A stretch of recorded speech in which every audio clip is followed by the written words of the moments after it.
প্রিয় ভিউয়ার্স, কেমন আছেন সবাই? আশা করি সবাই ভালো আছেন। আমরা জানি যে চায়না বিশ্বের বৃহত্তম একটি দেশ। বৃহত্তম এই দেশটি বিভিন্ন প্রদেশে বিভক্ত। তার মধ্যে ফুজিয়ান নামের প্রদেশটি অন্যতম, যা প্রাকৃতিক সৌন্দর্য আর চীনা সংস্কৃতিতে ভরপুর।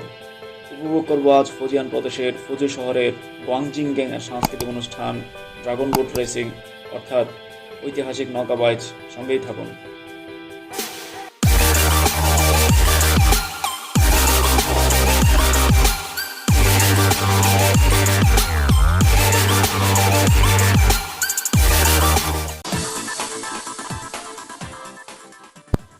গুয়াংজিং গ্যাংয়ের ঐতিহাসিক সাংস্কৃতিক অনুষ্ঠান নৌকাবাইচ অর্থাৎ ড্রাগন বুট রেসিং অনুষ্ঠিত হওয়ার খবর পেয়ে ছুটে গেলাম তা উপভোগ করার জন্য।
এই সেই গুয়াংজেংগেং নদী, যেখানে ড্রাগন বুট রেস অর্থাৎ ঐতিহাসিক নৌকাবাইচ অনুষ্ঠিত হয়। নদী আর পাহাড় যেন একে অপরের সাথে গভীর মিতালি তৈরি করে রেখেছে।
ঐতিহাসিক নৌকাবাজ অনুষ্ঠানের রিহার্সেল উপভোগ করার জন্য হাজারো চীনা আদিবাসীরা ভিড় জমিয়েছে।